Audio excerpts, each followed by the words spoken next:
माने उनको भी नकार दीजिए, अच्छी तरह याद रखिए। आजकल ये भी एक मुसीबत हो रही है, जंग की वजह से लट्टू हो रहे हैं ईरान पर। जंग में आप हिमायत करते हैं और हिमायत करके करेंगे क्या? चलिए फिर भी कर दें आप हिमायत। इसराइल की मुखालफत में आप हिमायत कर रहे हैं, 100 दफ़ा करें इसराइल की मुखालफत, बिल्कुल ठीक है, लेकिन अपने अकीदे को बचा के रखिए, ज़्यादा इधर उधर मत जाइए, दीन को खिलौना मत बनाइए। ईरान इसराइल से लड़ रहा है तो इसका ये मतलब है कि शिया होना ठीक हो गया, शियत सही हो गई। जो सहाबा को गालियां दें वो ठीक हो जाएंगे। आपके बाप को कोई गाली देगा, सारी उम्र आप उससे इत्तेहाद नहीं करेंगे। वो सहाबा को खुले तौर पे गालियां देंगे और आप उनको समझेंगे कि बड़े अच्छे हैं जो कि इसराइल से लड़ रहे हैं। बताओ ना मुझे। एक इतनी सी बात कहता हूँ, मैंने वहाँ भोपाल में कही, वहाँ गया था उनका बहुत बड़ा नुमाइंदा। मैंने कहा कि उनसे इतना पूछ लो किसी दिन कि हम हज़रत अबू बकर सिद्दीक़ रज़ियल्लाहु अन्हु को बरहक़ खलीफा अव्वल मानते हैं, अब बताओ हमें मुसलमान समझते हो या नहीं? वहीं पता चल जाएगा कि वो कितना मुसलमान है। वो तुम्हें मुसलमान ही नहीं समझता। तुम्हें क्या समझेगा? सहाबा को नहीं समझता। जो शिया है असली, वो सहाबा को मुसलमान नहीं समझता, तुम्हें क्या समझेगा? और तुम उसके चक्कर में आ रहे हो। ये क्यों होता है? इसलिए कि हमारे भाइयों में दीन के मामले में संजीदगी नहीं है। 2 रुपए की चीज़ खरीदने में संजीदा है, दीन के मामले में संजीदा नहीं है। 1 लाख रुपए का कारोबार करने में संजीदा है, दीन के मामले में संजीदा नहीं है। कारोबार में नुकसान नहीं होना चाहिए, दीन का चाहे जो नुकसान हो जाए।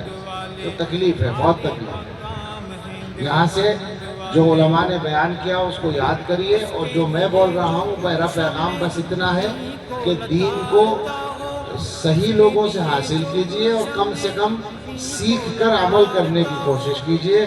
दुनिया के कामों के लिए जितनी संजीदगी इख्तियार करते हैं, कम से कम उतना तो दीन के लिए कर लें। असल तो ज़्यादा चाहिए, लेकिन इतना तो हो जाए, वरना बेड़ा गर्क होने में कोई देर नहीं है। हालात बहुत खराबी की तरफ जा रहे हैं। अल्लाह मुझे भी और आपको भी शरीयत पर चलने की तौफीक दे, और इस मदरसे की जो ज़रूरियात हैं अल्लाह उनको पूरी फरमाए, और जो काम है उनको कबूलियत और बरकत अता फरमाए। सुब्हान रब्बियल अलीय्यिल आला वह्हाब। अल्लाहुम्मा सल्लि अला सय्यिदिना व मौलाना मुहम्मदिन व आलिहि व अस्हाबिहि व बारिक वसल्लिम। रब्बना आतिना फिद दुनिया हसनतन व फिल आखिरति हसनतन व क़िना अज़ाबन्नार। रब्बना हब लना मिन अज़वाजिना व ज़ुर्रिय्यातिना क़ुर्रत अअयुनिन वजअलना लिलमुत्तक़ीना इमामा। रब्बना ला तुज़िग़ क़ुलूबना बअद इज़ हदैतना व हब लना मिन लदुनका रहमतन इन्नका अंतल वह्हाब। रब्बना हब लना मिन अज़वाजिना व ज़ुर्रिय्यातिना क़ुर्रत अअयुनिन वजअलना लिलमुत्तक़ीना इमामा। अल्लाह हमारे गुनाह माफ़ फरमा दीजिए। अल्लाह हमारे लिए गुनाहों से बचना आसान कर दीजिए। अल्लाह तक़वे की ज़िंदगी गुजारना आसान फरमा दीजिए। अल्लाह हर किस्म के गुनाहों से हमें बचा लीजिए। अल्लाह हमें अपने अच्छे बंदों में शामिल फरमा लीजिए। अल्लाह जिस्मानी और रूहानी बीमारियों से शिफा दे दीजिए। हमें और हमारे मुतल्लिक़ीन में जो भी बीमार हो सबको सेहत कामिल अता फरमा दीजिए। हम सबको अल्लाह कर्ज़ों से सुबुरदोश कर दीजिए। जिन जिन के ज़िम्मे में कर्ज़े हैं अल्लाह सबको सुबुरदोश फरमा दीजिए। अल्लाह जिनके पास घर नहीं, अच्छे आरामदेह घर अता फरमा दीजिए। जिनके रोज़गार में कोई परेशानी है, बाबरकत हलाल रोज़गार अता फरमा दीजिए। जिनके पास औलाद नहीं है, अच्छी औलाद अता फरमा दीजिए।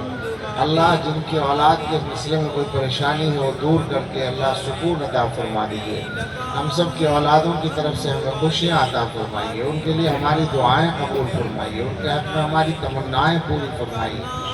कि अल्लाह इस मदरसे की हिफाजत फरमाइए, इस मदरसे को तरक्की अता फरमाइए, इसका ताआवुन करने वालों को कबूल फरमाइए, इंतज़ाम करने वालों को, पढ़ने पढ़ाने वालों को कबूल फरमाइए, और सबके काम आसान फरमा दीजिए। अल्लाह आलम इस्लाम से जंग के बादल हटा दीजिए। मुसलमानों के असासों की हिफाजत फरमाइए। अल्लाह मुसलमानों के अक़ीदों की हिफाजत फरमाइए, ईमान की हिफाजत फरमाइए। हरम शरीफ में मस्जिद अक़सा और हर मस्जिद की हिफाजत फरमाइए। हर मदरसे की और खानका मोतबर खानकाहों की और दावत तबलीग के काम की हिफाजत फरमाइए। अल्लाह हम सब के लिए शरीयत पे चलना आसान फरमा दीजिए। अल्लाह हमारी इस जमा होने को कबूल फरमा लीजिए और आफ़ियत के साथ हमें अपने घरों को पहुँचाइए। اللہ ہمارے آنے کو ہم سب کے لیے اور علاقے والوں کے لیے اور مدرسے کے لیے اور بستی کے لیے نافع بنا دیجیے، مفید بنا دیجیے اور اپنی بارگاہ میں قبول فرما لیجیے۔ ربنا تقبل منا انك انت السميع العليم وتب علينا انك انت التواب الرحيم وصلى الله على سيدنا محمد وآله واصحابه اجمعين برحمتك